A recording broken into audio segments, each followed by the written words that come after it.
Hi guys, welcome back to another history video. ഈ dialogue ഞാൻ പറഞ്ഞിട്ട് ഒരു വർഷത്തിന് മേലെയായി. എൻ്റെ ചാനലിൽ കോവിഡ് പിടിച്ചതൊന്നുമല്ല, കുറേ പേഴ്സണൽ കാര്യങ്ങളും വർക്ക് ഇഷ്യൂസും പിന്നെ കുറച്ച് മടിയും ഒക്കെ കാരണം ഇങ്ങനെ നീണ്ടു പോയതാണ്.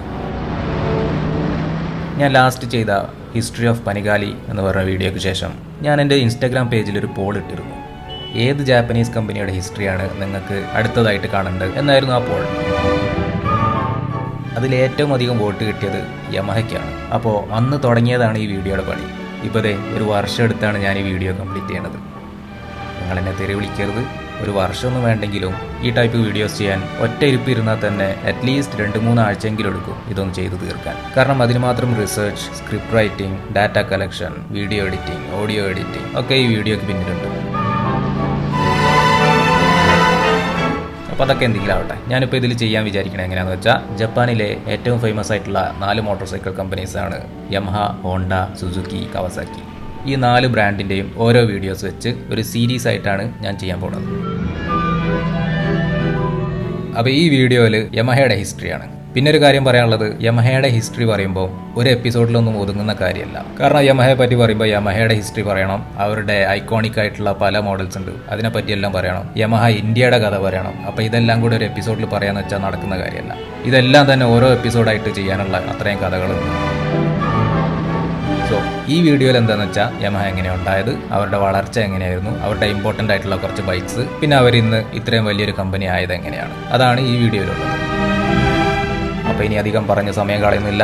Welcome to the big 4. അപ്പോൾ നമുക്ക് കഥ തുടങ്ങാം.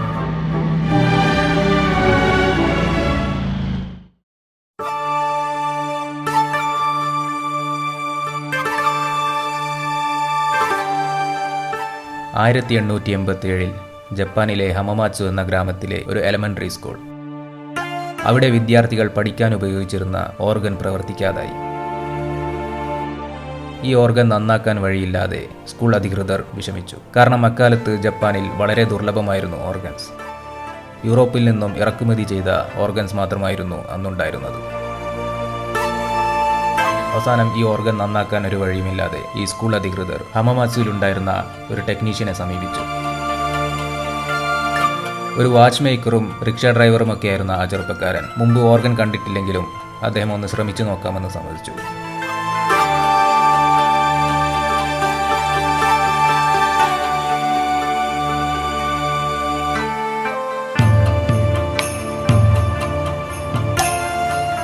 താമസിയാതെ സ്കൂളിലെത്തിയ അദ്ദേഹം ആ ഓർഗനിലുണ്ടായിരുന്ന കേടുപാടുകൾ തീർത്ത് നന്നാക്കി കൊടുത്ത് വീട്ടിലേക്ക് മടങ്ങി.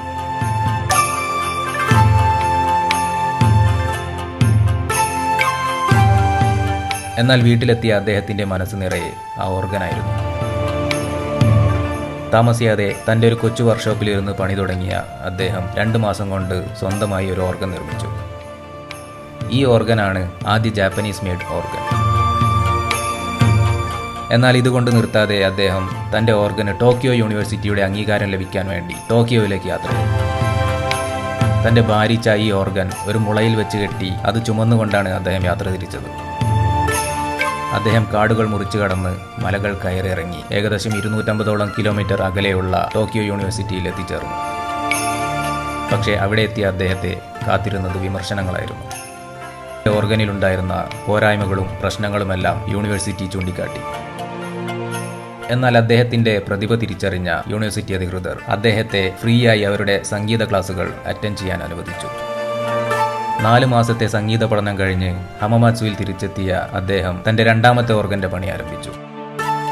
2 മാസം കൊണ്ട് നിർമ്മാണം പൂർത്തിയാക്കിയ ആ ഓർഗൻ അന്ന് യൂറോപ്പിലുണ്ടായിരുന്ന ഓർഗനുകളോട് കിടപിടിക്കുന്നതായിരുന്നു.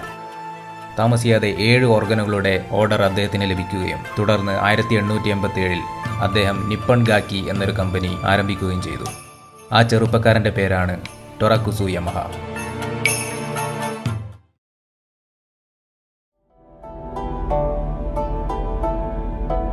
ഹമമാത്സുവിലെ ആളൊഴിഞ്ഞ ക്ഷേത്രത്തിൽ ഓർഗൻ നിർമ്മാണം തുടങ്ങിയ നിപ്പൺ ഗാക്കി അടുത്ത വർഷം സ്വന്തമായി ഒരു ഓർഗൻ ഫാക്ടറി സ്ഥാപിച്ചു. ഇതായിരുന്നു അവരുടെ കമ്പനി ലോഗോ. അപ്പോൾ അന്ന് തൊട്ടേ യമഹയുടെ ലോഗോയുടെ ഭാഗമാണ് ട്യൂണിംഗ് ഫോർക്സ്. ഈ നിപ്പൺ ഗാക്കി എന്ന കമ്പനിയാണ് പിന്നീട് യമഹ കോർപ്പറേഷനായി മാറുന്നത്. അങ്ങനെ യമഹ കോർപ്പറേഷൻ ഓർഗനുകൾ മാത്രമല്ല, പിയാനോ, സൈലോഫോൺ, ഹാർമോണിക്ക തുടങ്ങിയ മറ്റ് ഇൻസ്ട്രുമെന്റുകളുടെ നിർമ്മാണവും കയറ്റുമതിയും കൂടെ ആരംഭിക്കുകയും ജപ്പാനിലെ അറിയപ്പെടുന്ന ഒരു മ്യൂസിക് കമ്പനിയായി മാറുകയും ചെയ്തു.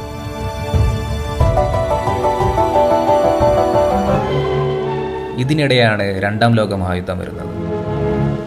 First record of the dome of Nagasaki, target for atom bomb number 2, is filmed from a super fortress many miles away. ഹിരോഷിമയിലും നാഗസാക്കിയിലും Veena atom ബോംബുകൾ ആയിരക്കണക്കിന് നിരപരാധികളെ കൊന്നൊടുക്കുക മാത്രമല്ല, ജപ്പാന്റെ എക്കോണമി തകിടമറിക്കുകയും ചെയ്തു. ഫിനാൻഷ്യൽ ക്രൈസിസ് കാരണം മ്യൂസിക് ഇൻസ്ട്രുമെന്റുകളുടെ വിൽപ്പന ഇടിഞ്ഞതോടെ യമഹ ഫ്യൂവൽ ടാങ്കുകളും മറ്റു ഓട്ടോ പാർട്സുകളും ഉണ്ടാക്കുന്നതിലേക്ക് ശ്രദ്ധ തിരിച്ചു. പിന്നീട് ജാപ്പനീസ് ഗവൺമെന്റ് എല്ലാ സ്കൂളുകളിലും നിർബന്ധിത സംഗീത പഠനം ആരംഭിച്ചതോടെ യമഹ വീണ്ടും മ്യൂസിക് ബിസിനസ്സിലേക്ക് തിരിച്ചു വരികയാണ് ഉണ്ടായത്. ഇന്ന് ഒരുപാട് മ്യൂസിക് ഇൻസ്ട്രുമെന്റുകളുമായി വലിയ ഒരു ഗ്ലോബൽ കമ്പനിയാണ് യമഹ കോർപ്പറേഷൻ. പക്ഷേ ഈ വീഡിയോ കാണുന്ന മിക്കവർക്കും പരിചിതമായ യമഹ വേറെ ഒരു കമ്പനിയാണ്. അതായത് ഈ യമഹ കോർപ്പറേഷൻ 1955 ഒരു ഡിവിഷനായി തുടങ്ങിയതാണ് യമഹ മോട്ടോർ കമ്പനി. ഇന്ന് യമഹ മോട്ടോർ കമ്പനി ഒരു സെപ്പറേറ്റ് കമ്പനിയാണ്. കാരണം യമഹ മോട്ടോഴ്സിന്റെ ഏകദേശം 10% ഉടമസ്ഥത മാത്രമേ ഇന്ന് യമഹ കോർപ്പറേഷന്റെ കയ്യിലുള്ളൂ.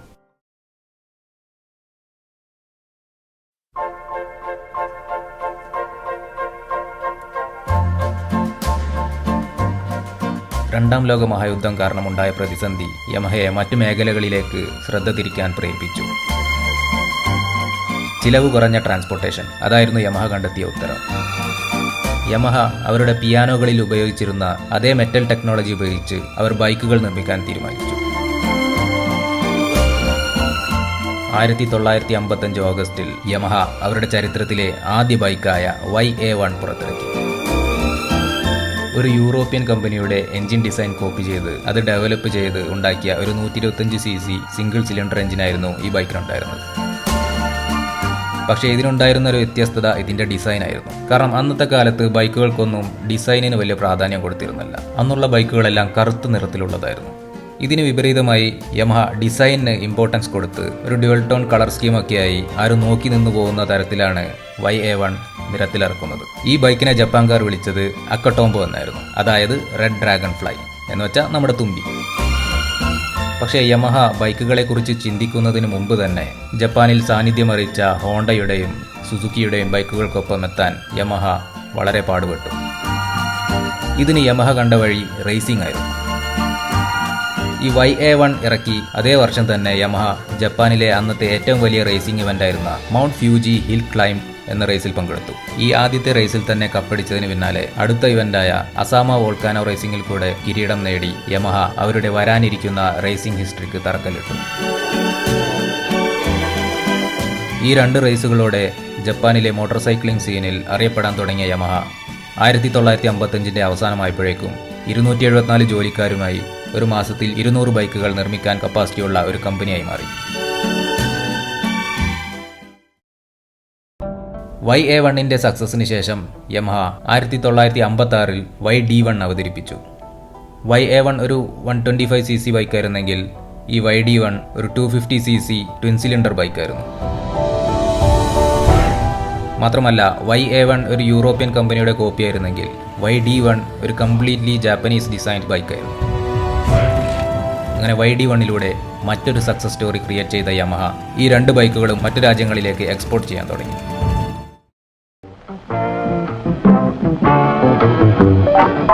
ഏകദേശം 1960കൾ വരെ ബൈക്കുകൾ മിക്കവർക്കും കമ്മ്യൂട്ടിങ്ങിന് വേണ്ടിയുള്ള ഒരു മെഷീൻ മാത്രമായിരുന്നു.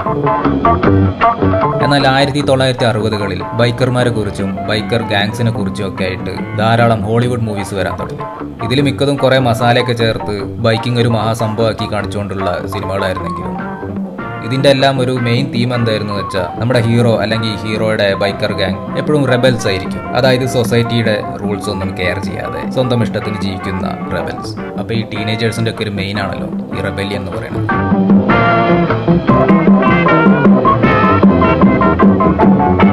പിന്നെ ഇതേ സമയത്താണ് ഇംഗ്ലണ്ടിൽ കഫേ റേസിംഗ് എന്ന പ്രതിഭാസം ഉണ്ടാകുന്നത്. അവിടെ ഉണ്ടായിരുന്ന ചെറുപ്പക്കാർ പഴയ ബൈക്കുകൾ വാങ്ങി അത് കംപ്ലീറ്റ്ലി മോഡിഫൈ ചെയ്ത് പേഴ്സണലൈസ് ചെയ്ത് ലണ്ടനിലെ കഫേകളുടെ മുമ്പിൽ പാർക്ക് ചെയ്തിരുന്നത് ഒരു സ്ഥിരം കാഴ്ചയായിരുന്നു.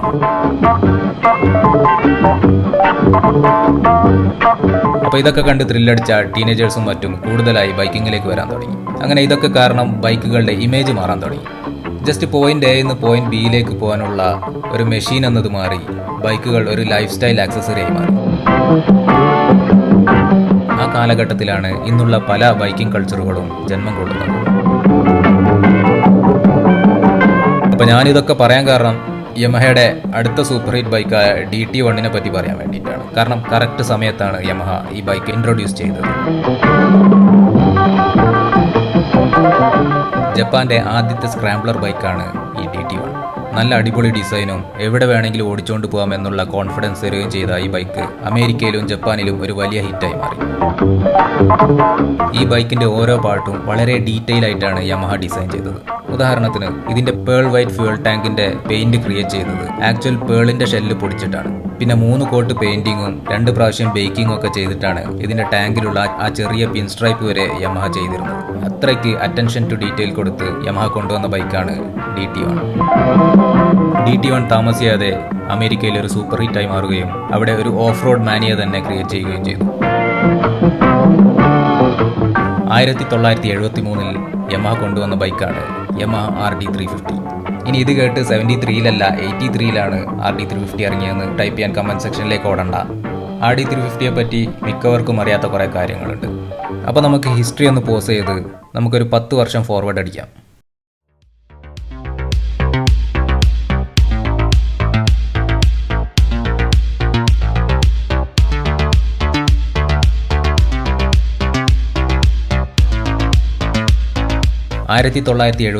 ഇന്റർനാഷണൽ മാർക്കറ്റിൽ അവതരിപ്പിച്ച് 1975 തന്നെ പ്രൊഡക്ഷൻ നിർത്തിയ ബൈക്കാണ് RD350. 75 പ്രൊഡക്ഷൻ നിർത്തി ഓൾമോസ്റ്റ് 10 വർഷത്തിനു ശേഷമാണ് ഈ ബൈക്ക് ഇന്ത്യയിൽ വരുന്നത്. Rajdoot 350, one of the finest handling, shortest braking, fastest accelerating 350cc motorcycles in the world. പക്ഷേ ഈ ബൈക്ക് ഇന്ത്യയിൽ വന്നത് യമഹ RD350 ആയിട്ടല്ല. 1983 എസ്കോട്ട് ഗ്രൂപ്പ് രാജ്ദൂത് 350 എന്ന പേരിൽ യമഹയുടെ ലൈസൻസ് എടുത്ത് ഇന്ത്യയിൽ നിർമ്മിച്ച ബൈക്കാണ് RD350. ഈ ബൈക്കുകളിൽ ആദ്യത്തെ ഒരു 3 വർഷം അവിടെ എവിടെയൊക്കെ ജാപ്പനീസ് പാർട്സ് ഒക്കെ ഉണ്ടായിരുന്നെങ്കിലും അതിനുശേഷം വന്ന ബൈക്കുകളെല്ലാം കംപ്ലീറ്റ്ലി ഇന്ത്യൻ മെയ്ഡാണ്. ഈ ബൈക്കുകളിൽ ആകപ്പാടെ ഉണ്ടായിരുന്ന യമഹ ബാഡ്ജിങ് എഞ്ചിൻ്റെ സൈഡിൽ മാത്രമായിരുന്നു. ഇതൊന്നും പോരാതെ നമ്മൾ പാവം ഇന്ത്യക്കാർക്ക് കിട്ടിയത് 30 bhp എഞ്ചിനും ഡ്രം ബ്രേക്കൊക്കെയാണ്. 10 വർഷം മുമ്പ് ഇറങ്ങിയ ഒറിജിനൽ RD350 ഉണ്ടായിരുന്നത് ഡിസ്ക് ബ്രേക്കും 39 bhp പവറൊക്കെ ആയിരുന്നു. പക്ഷേ ഇതിനൊന്നും യമഹയെ കുറ്റം പറഞ്ഞിട്ടും കാര്യമില്ല. ഇത്രയ്ക്കും പ്രൊഡക്ഷൻ കോസ്റ്റ് കട്ട് ചെയ്തിട്ടും ഒരു സാധാരണ ഇന്ത്യക്കാരന് അഫോർഡബിൾ ആയിരുന്നില്ല ഈ ബൈക്ക്. മാത്രമല്ല ഇതിൻ്റെ ഹൈ മെയിൻ്റനൻസ് കോസ്റ്റ്, വളരെ കുറഞ്ഞ മൈലേജ്, ഇതൊക്കെ കാരണം നമ്മുടെ നാട്ടിൽ ഇത് കൊമേഴ്ഷ്യലി ഫ്ലോപ്പ് ആവുകയാണ് ഉണ്ടായത്. പിന്നെ RD350 എന്നതിൻ്റെ മുഴുവൻ പേര് റേസിംഗ് ഡിറൈവ്ഡ് എന്നാണ്. പക്ഷേ ഇന്ത്യയിൽ ഇതിനെ പലരും വിളിച്ചത് റേസിംഗ് ഡെത്ത് എന്നാണ്. കാരണം ഇതിൻ്റെ പവർ കാരണം ഒരുപാട് ആക്സിഡൻസും മരണങ്ങളൊക്കെ സാധാരണയായിരുന്നു. പിന്നെ ഇതിന് മൈലേജ് കുറവായതുകൊണ്ട് റാപ്പിഡ് ഡ്രിങ്കർ എന്നൊരു പേരും കൂടെ ഉണ്ടായിരുന്നു. പക്ഷേ കാര്യങ്ങൾ ഇങ്ങനെയൊക്കെ ആണെങ്കിലും ഇന്ന് എല്ലാവരും ഇഷ്ടപ്പെടുന്ന ഒരു കൾട്ട് ഹിറ്റാണ് ഈ RD350 എന്ന് ഞാൻ പറയാതെ തന്നെ നിങ്ങൾക്കറിയാം. 1980-കളുടെ നമ്മുടെ ഇന്ത്യൻ സൂപ്പർ ബൈക്കാണ് RD350.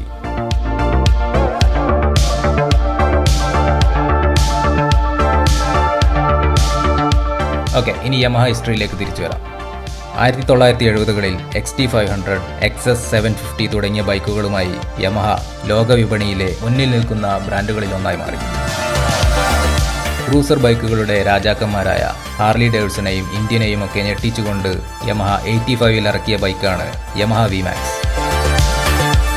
ഇന്നും ലോകത്തിലെ ഏറ്റവും ഫാസ്റ്റസ്റ്റ് ആയിട്ടുള്ള പ്രൊഡക്ഷൻ ക്രൂസർ ബൈക്കാണ്. 1200cc എഞ്ചിനും 145 bhp പവറും ഒക്കെയായി വന്ന ഈ ഭീകരൻ ബൈക്ക് ഒരു കൊമേഴ്ഷ്യൽ സക്സസ് ആയില്ലെങ്കിലും RD350 പോലെ ഇന്നൊരു കൾട്ട് ഫേവറേറ്റും യമഹയുടെ ചരിത്രത്തിലെ ഒരു പ്രധാന ബൈക്കുമാണ്. 80-കളുടെ മറ്റൊരു ഹിറ്റാണ് യമഹ RX100. ലോക വിപണിയിലും ഇന്ത്യയിലും ഒരുപോലെ വിജയിച്ച മോഡലാണ് RX100. RX100നെ പറ്റി ഞാൻ പ്രത്യേകിച്ചൊന്നും പറയേണ്ട, എല്ലാവർക്കും അറിയുന്ന കാര്യങ്ങളൊക്കെ തന്നെയാണ്. So let's go to 90s. നിങ്ങൾ എൻ്റെ സ്പീഡ് വാർ വീഡിയോസ് കണ്ടിട്ടുണ്ടെങ്കിൽ അതിൻ്റെ ക്ലൈമാക്സിൽ സുസുക്കി ഹയാബുസ വന്ന് എല്ലാവരും അടിച്ചു പരത്തുന്നുണ്ട്. അപ്പോൾ ആ സംഭവത്തിൻ്റെ തൊട്ട് മുമ്പാണ് യമഹ അവരുടെ ഏറ്റവും പവർഫുള്ളായ ബൈക്ക് 1997-ൽ കൊണ്ടുവരുന്നത്. ഞാൻ ആ വീഡിയോയിൽ പറഞ്ഞിരുന്നു യമഹ സ്ട്രെയിറ്റ് ലൈൻ സ്പീഡിന് പ്രാധാന്യം കൊടുക്കാതെ യമഹ റേസിംഗ് ടെക്നോളജീസിലും വണ്ടിയുടെ സേഫ്റ്റി ഫീച്ചേഴ്സിലുമൊക്കെയാണ് ശ്രദ്ധ കൊടുത്തിരുന്നത്. അങ്ങനെ അന്നുണ്ടായിരുന്ന മറ്റു സൂപ്പർ ബൈക്കുകളെ ടോപ്പ് സ്പീഡിലല്ല മറിച്ച് ടെക്നോളജിക്കൽ ഇന്നോവേഷൻ്റെ കാര്യത്തിൽ വളരെ ദൂരം പിന്നിലാക്കിക്കൊണ്ട് യമഹ R1 അരങ്ങേറ്റം നടത്തി. പിന്നീട് 2004 വാലന്റിനോ റോസി എന്നൊരു ഇറ്റലിക്കാരൻ പയ്യനെ $12 മില്യൺ കൊടുത്ത് തങ്ങളുടെ MotoGP റൈഡറായി കൊണ്ടുവന്നതോടെ യമഹ R1 ഏതൊരു ബൈക്ക് പ്രേമിയുടെയും സ്വപ്നങ്ങളിലെ അൾട്ടിമേറ്റ് റേസിംഗ് മെഷീനായി മാറി.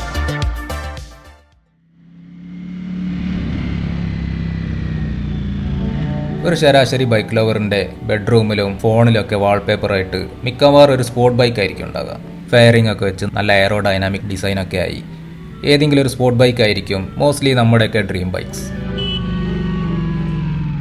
നമ്മളൊരു സാധാരണ ഇന്ത്യക്കാരന് ഒരു സ്പോർട്ട് ബൈക്കിൻ്റെ ടേസ്റ്റ് കിട്ടാൻ, അതായത് ഒരു എൻട്രി ലെവൽ സ്പോർട്ട് ബൈക്ക് വാങ്ങണമെന്നുണ്ടെങ്കിൽ ഇന്ന് ഒരുപാട് ചോയ്സസ് ഉണ്ട്, ഒരുപാട് ഓപ്ഷൻസ് ഉണ്ട്. പക്ഷേ ഞാൻ എൻ്റെ ആദ്യത്തെ ബൈക്കായ പൾസർ 200 എടുക്കുന്ന സമയത്ത്, അതായത് 2007 നമ്മുടെ നാട്ടിൽ സ്പോർട്ട് ബൈക്ക് പോയിട്ട് ആ സെഗ്മെൻറ്റ് പോലും ഇല്ലായിരുന്നു. എനിക്കൊരു എൻട്രി ലെവൽ സ്പോർട്ട് ബൈക്ക് വാങ്ങണമെന്നുണ്ടെങ്കിൽ ഒരു വഴിയുമില്ല, അങ്ങനെ ഒരു സെഗ്മെൻറ്റേ ഇല്ല. അല്ലെങ്കിൽ പിന്നെ ലക്ഷങ്ങൾ മുടക്കി ഒരു സൂപ്പർ ബൈക്ക് മേടിക്കണം. പിന്നെ ആകെ ഒരു വഴി ഉണ്ടായിരുന്നത് ഒരു സാധാരണ ബൈക്ക് വാങ്ങി അതിൽ കുറേ ഫൈബർ കഷ്ണൊക്കെ ഒട്ടിച്ച് വെച്ച് സ്പോർട്ട് ബൈക്കാണെന്ന് സ്വയം വിശ്വസിച്ചുകൊണ്ട് ഓടിച്ചുകൊണ്ട് നടക്കാനേ അന്ന് വഴി ഉണ്ടായിരുന്നുള്ളൂ. ഒരു ഇത്തിരിയെങ്കിലും സ്പോർട്ടി ആയിട്ടുള്ള ഒരു ബൈക്ക് എന്ന് പറയാൻ അന്ന് സെമി ഫയർഡ് ആയിട്ടുള്ള കരീസ്മ ആയിരുന്നു ഉണ്ടായിരുന്നത്. പക്ഷേ അതിനെ സ്പോർട്ട് ബൈക്ക് എന്ന് വിളിച്ചാൽ ചിലപ്പോൾ കരീസ്മക്ക് തന്നെ ഇഷ്ടപ്പെടില്ല. അപ്പോൾ ആ വലിയൊരു ഗ്യാപ്പിലേക്കാണ് യമഹ R15 ഇൻട്രൊഡ്യൂസ് ചെയ്യുന്നത്. അന്നത്തെ പൾസറുകളെയും കരിസ്മകളെയും ഒക്കെ പെർഫോമൻസിൽ പിന്നിലാക്കിയ R15 അന്നുണ്ടായിരുന്ന ഏക എൻട്രി ലെവൽ പെർഫോമൻസ് ഓറിയന്റഡ് ബൈക്കായിരുന്നു. ഇന്ന് 150cc വലിയ സംഭവമൊന്നായി തോന്നില്ലെങ്കിലും അന്ന് R15 ഇറങ്ങുന്ന സമയത്ത് നമുക്കുണ്ടായിരുന്ന മറ്റു ഓപ്ഷൻസ് ഒക്കെ ഓർത്തു നോക്കുകയാണെങ്കിൽ ഈ R15 ഇന്ത്യൻ ബൈക്ക് വിപണിയിൽ എത്രത്തോളം വലിയ മാറ്റത്തിനാണ് തുടക്കം കുറിച്ചതെന്ന് മനസ്സിലാവും. പിന്നീട് വേർഷൻ 2ഉം വേർഷൻ 3ഉം ഒക്കെ ആയി ഇന്നും ഇന്ത്യയിലെ ബെസ്റ്റ് 150cc പെർഫോമൻസ് ബൈക്കാണ് യമഹ R15. ഇന്ന് യമഹ വളരെയധികം സ്പോർട്ട് ബൈക്കുകളും കമ്മ്യൂട്ടർ ബൈക്കുകളും സ്കൂട്ടറുകളും അഡ്വഞ്ചർ ബൈക്കുകളും ഓഫ് റോഡ് ബൈക്കുകളും ഒക്കെ ആയിട്ട് വളരെ വളരെ വലിയൊരു കമ്പനിയാണ്. ഹോണ്ട കഴിഞ്ഞാൽ ലോകത്തിൽ ഏറ്റവും അധികം ബൈക്കുകൾ വിൽക്കുന്ന കമ്പനിയാണ് യമഹ. ബൈക്കുകൾ കൂടാതെ യമഹ കോർപ്പറേഷനും യമഹ മോട്ടോഴ്സിനും കൂടെ വേറെ പല പ്രൊഡക്ട്സും ഉണ്ട്. ഇതിലൊരു 3-4 ഞാൻ കാണിക്കാം. കുറേ ഒന്നുമില്ല, ഒരു 3-4 ഉള്ളൂ. അതും കൂടെ കാണിച്ച് നമുക്ക് ഈ വീഡിയോ നിർത്താം. അപ്പോൾ thanks for watching. See you in the next video. Piece.